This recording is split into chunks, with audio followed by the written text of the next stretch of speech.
Hey guys, it's Luca with Learning MTG, and today I'm going to go over a vintage cube. This is the first time this season I've 3-0'd.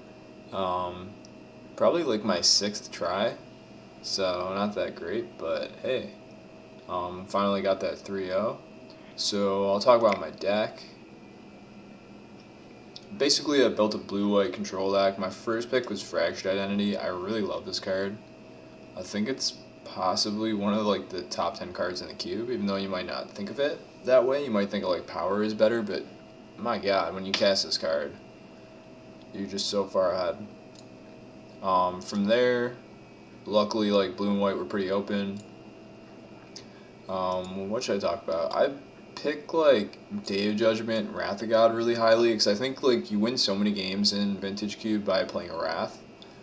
Um, there's like there's a lot of creature decks. You know, the green decks are creature decks. The red decks can be kind of like creature decks. So you just get like free wins in those situations. And then there's even Reanimator. Wrath of God's really good because if you can just like Wrath of God their um, Inkwell Leviathan or their Mirror Battlesphere or whatever, or even like a Grizzlebrand, sometimes they just go so all in on whatever they're trying to assemble in the form of creatures that playing a Wrath just kind of wins you the game on the spot. Um, I had like second pick Daze. I think Daze is really good, just because you can like tap out, play a 4 or 5 mana threat, and then stop their 4 or 5 mana threat. Similar reason why Treachery is really good. It's just like a huge tempo swing. I picked Signets pretty highly because I like Signets a lot. They provide you fixing and mana acceleration. I picked like Dual Lands pretty highly. And I basically have like a very light splash of black for the Scarab God, and a very light splash of red for Nahiri and Inferno Titan. I really wanted to play Inferno Titans because then I'd have a way to, gain a lot of Nahiri's ultimate. I thought about playing Duretti, but I think it's just too greedy to try to play a card on a double splash. Um, Walking Ballista is a card I always love, so it was kind of strange not playing it, but couldn't really fit it in. Other cards that were pretty close, I like Oust and Faith's Fetters a lot. Oust is especially better when I have Jace, although I don't think I ever played Jace the whole tournament. Out of 7 games, I don't think I drew Jace. Um, yeah, I don't know if there's anything else to really talk about. Pretty much just trying to play Planeswalkers and Wrath of Gods. Typical Lucas strategy. Thieving Skydiver is really good, actually. A lot better than I think people give it credit for. I was pretty impressed with that. So let's get on to the games. How do I go back?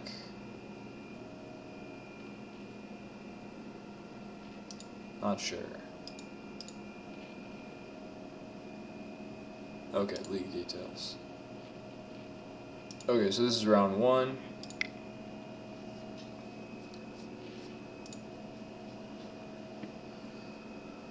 So we both mulligan to 6. My hand's like not amazing. He plays turn 1 Soul Ring, which I definitely want to Daze. Tap my land first, just in case he also has Daze. So now he's ahead on cards and tempo.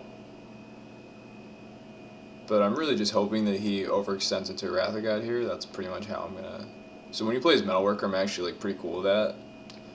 Worst case scenario is if his Metalworker gets like a Sundering Titan or a Wormcoil Engine, but outside of that, like I'm pretty cool with the Metalworker playing some more creatures that I can Wrath. So this is just going to be a clean 2-for-1.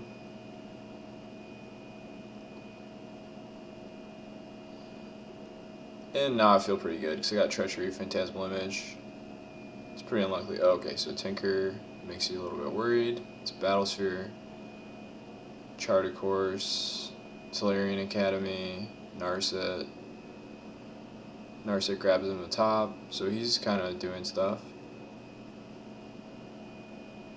He had a pretty solid mono blue artifact deck. So I'm just going to steal his Battlesphere and then make another Battlesphere. I need to threaten this Narset. I mean, I don't need to threaten it, but because he should use it right now, but he doesn't. For some reason, he doesn't use his Narset here. So my opponent didn't play that well. Winter Orb, which isn't going to do too much against me since I have 2 Signets.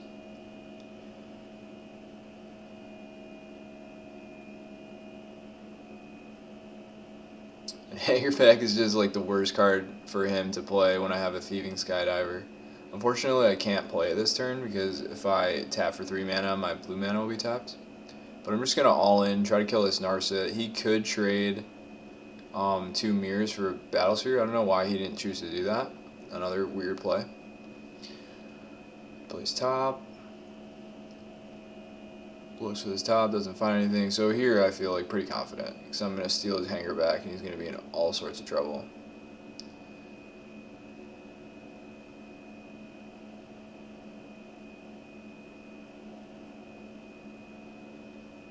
And he scoops here once he realizes what's going to happen. Okay, so that was game 1. Let's see, how do I go back? Here? Yeah.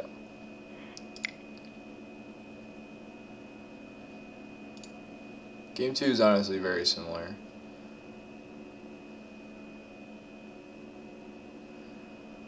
So my hand's pretty slow, but I'm not going to mulligan a hand like this. So we both play a Signet. Then he plays a Copter, which I don't think is great in his deck. But I guess it's an artifact for Academy. And okay, so he plays Click here. This was like a kind of a decision point, because I'm thinking like, okay, do I want to just cycle this Shark Typhoon? That's really the only option I have. Because then it'll trade with his Click, but I really, really want to play Council's Judgment on his Signet, because then it's like a double Stone Rain. And yeah, in the case that he's just going to take my Council's Judgment, that's like the worst case scenario, then I'd rather just get an extra bigger Shark Typhoon and have more options of what to do. So he doesn't take my Council's Judgment, so I just go for the double Stone Rain. It's only attacking me for 3, which is good news for me. And he has no play, so basically when I'm playing against a deck like this that's like it's got, you know, Tellurian Academies and Tinkers and all sorts of nonsense, sometimes they're gonna have a weird draw where they've got like all big drops and they can't play them, or like all mana.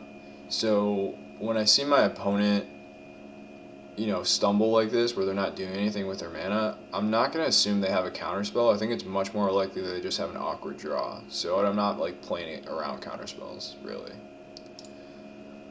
But here I just want to cycle my Shark Typhoon anyways, so I do get to randomly play around counterspells. He attacks here, which maybe he really needs to loot, but I don't think it's a great attack, because he's going to lose a mana source, basically. And I 2-for-1 him.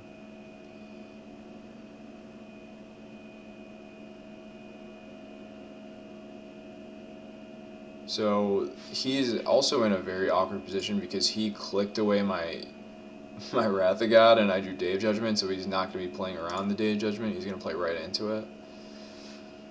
So that's always really good.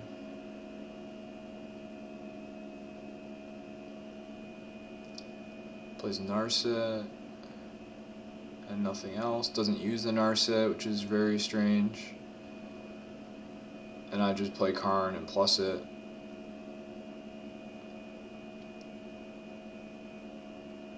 Plays Battlesphere. Still not using his Narset. Okay, now he finally uses it. He finds a Tinker. Maybe he didn't want to shuffle his library. Maybe that's why he didn't use his Narset. His Tinker only finds it for Exian Revoker, so that's kind of questionable. And then just, yeah, he scoops the Day Judgment. So that was round 1. Round 2.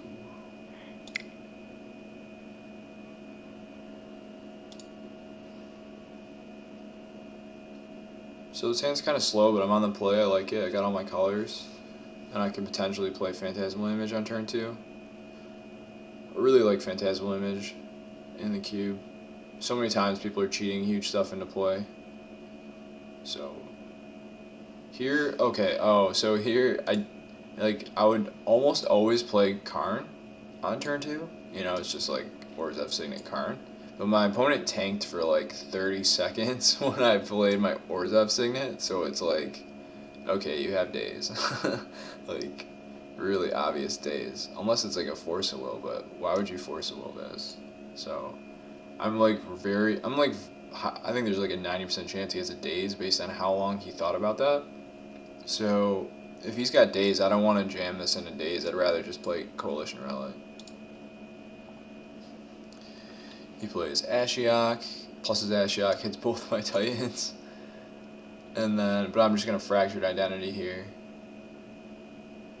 And he, in fact, just scoops the Fractured Identity.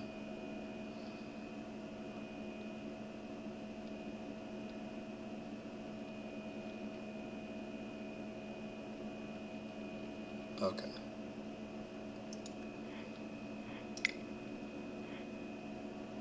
So, game 2. My opponent's on the play now. This hand's super slow. I'm still going to keep it. When you have like a reactive deck with stuff like Day Judgment, you can sometimes get away with this. I think my opponent made a misplay here too. In this game. Although my hand's so slow. So I play my Hiri. I basically don't want to play Glenelendra because then he knows. I'd rather like play it on turn 5 and then have a counterspell so he doesn't like try to go off. Because if he plays Lines at Diamond, I'm assuming he's playing some kind of Storm. So I don't want to like show him that I have this until I've got mana available to use it. He plays Yawgmoth's Will, which is great with Lines at Diamond, especially when he's got Animate that in his graveyard and Grizzlebrand. So he can animate that as Grizzlebrand. That's all fine. But really what he should do here is he should sack his Lines at Diamond before he draws 7 with Grizzlebrand. So he's got like more mana to play with. But instead he just draws 7 with Grizzlebrand and passes. And then I could Fractured Identity as Grizzlebrand, but I prefer to play my Phantasmal Image, copy his Grizzlebrand, and then exile the Animate Dead with Nahiri. And then I'm going to draw 7 and try to use my 3 mana that's left over. And I Thieving Skydiver his Lines Identity, which probably won't matter, but seems better than playing like Signet and letting him keep this around. So I don't know what he's up to. Okay, he plays Damnation. I think his deck's a little bit just like stretched too thin. It's trying to do too much at once. It's like, yeah. So I use my Nahiri, play Signet, and I just want to just turtle up because I'm going to win the long game probably. Plays Ashiok, I'm not going to counter that. I'm going to use my counters for something really good. Plays Thief of Sanity.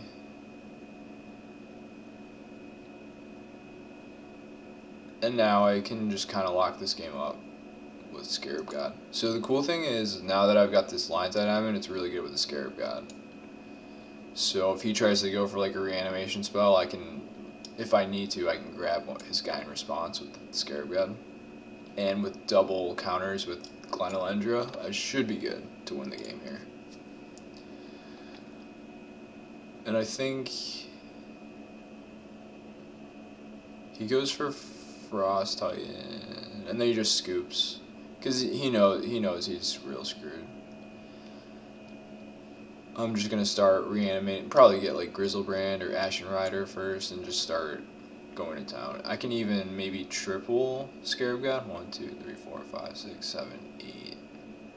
So if I draw a land, I can actually use Scaregod 3 times, so I could get like Grizzlebrand, Ashen Rider, and Bone Shredder or something. Not that I can Bone Shredder or anything, but...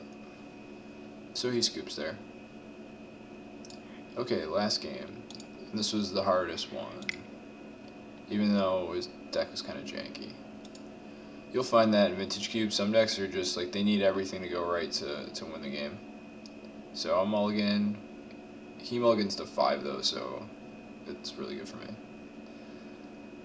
And I draw a land, which is perfect, so now I can play this Coalition Relic. And he's actually playing like a base red-green deck, so his draws are terrible. But also his mana was really, really awkward in his deck. So now I can just play Urza and hold up Daze. And this game seems pretty much over, unless something crazy happens.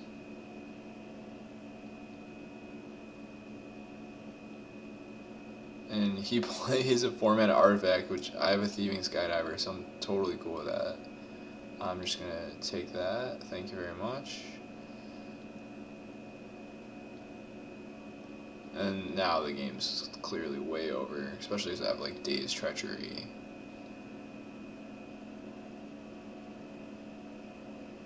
Yeah, I think he scoops here. Oh, I drew Inferno Titan. Play my Inferno Titan to pick off his Noble Hierarch. And he probably scoops here. Yep. Okay. So game 2 of match 3. This hand is kind of awkward. I do have, I think, 10 blue sources in the deck. So I think there's a decent chance I draw it in three turns. Possibly a bad keep, because I'm missing blue mana. It's a pretty risky keep. If I don't hit blue, I'm like probably dead. But if I do hit blue mana, and then I hit 2 more mana, then I'm like really good shape. So it's one of those draws. I think it's a keep, honestly. Draw Gideon, which is potentially okay if I can play it on turn 3. Plays Ren in 6. Plays Hierarch. I play my Signet. He just keeps bringing back his Wooded Foothills with his Ren in 6. And now he's kind of going off. After this, I'm like, maybe I should bring in my Pyroclasm against him. Okay, I still don't have blue mana, which is not good.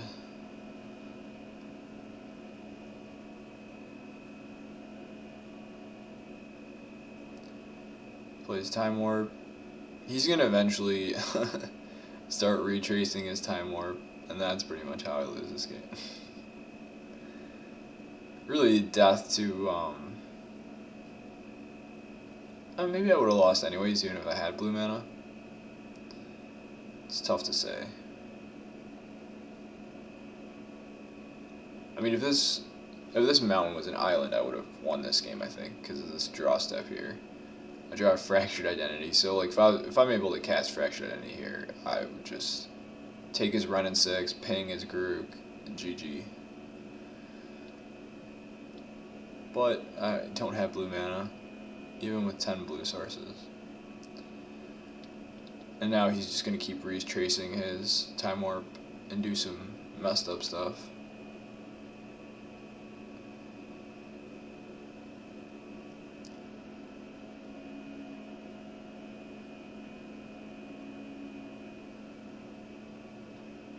Foreign Klex from the new set, which is actually, it's a pretty cool card. It's good against like Planeswalkers, I realized. But sometimes it can do things that you'll see in the next game. It can do things you don't want it to do. Okay, so super dead here. 2 like 4 or 5 Time Warps. Okay, game 3 of match 3. Going for the trophy. So I'm on the play here. I mulligan the super slow hand with too many lands. This hand's not great. It really needs a third land. Okay, I draw my third land.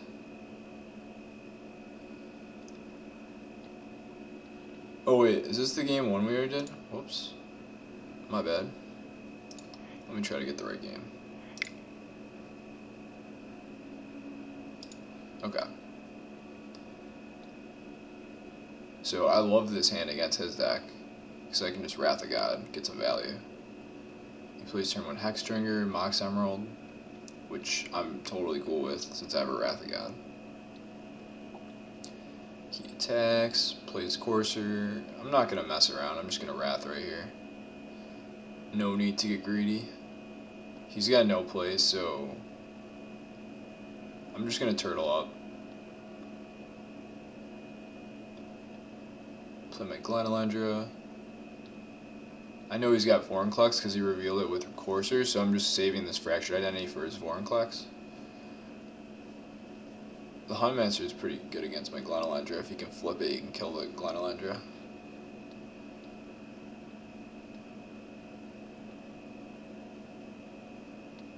So here I could have played Scarab God instead. Maybe that would have been better. But instead I opted to play the Urza so that I have blue mana up to use my Glenalendra.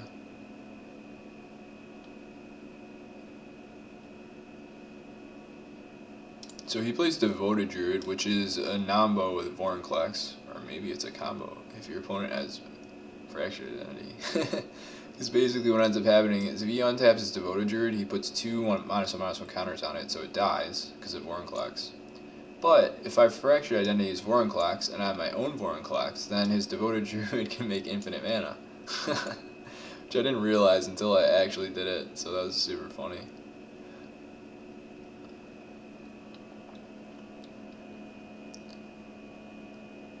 There's nothing really to Phantasmal Image here. Is this a legend? No. Okay, so I could potentially Phantasmal Image this if I want like one more. So what I realized too is not only is my Vorinclex giving his Devoted Druid infinite mana, it's also ruining the Persist, because now this persists with two -1/-1 counters, so it just dies. It doesn't come back. So the Vorinclex is doing me dirty.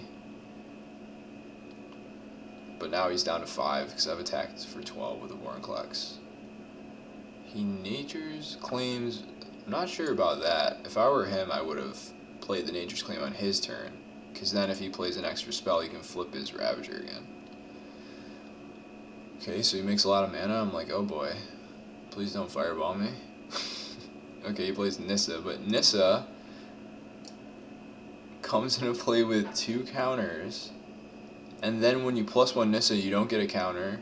And then when you make a 3/3, you actually make a 1/1. So Vorinclex totally neuters Nissa. It's really funny. But now I've got Scarab God and Vorinclex. Game's over. I'm happy to trade stuff since I've got Scarab God. I can bring stuff back. Totally cool with that, and I've got 2 activations of Scarab God available.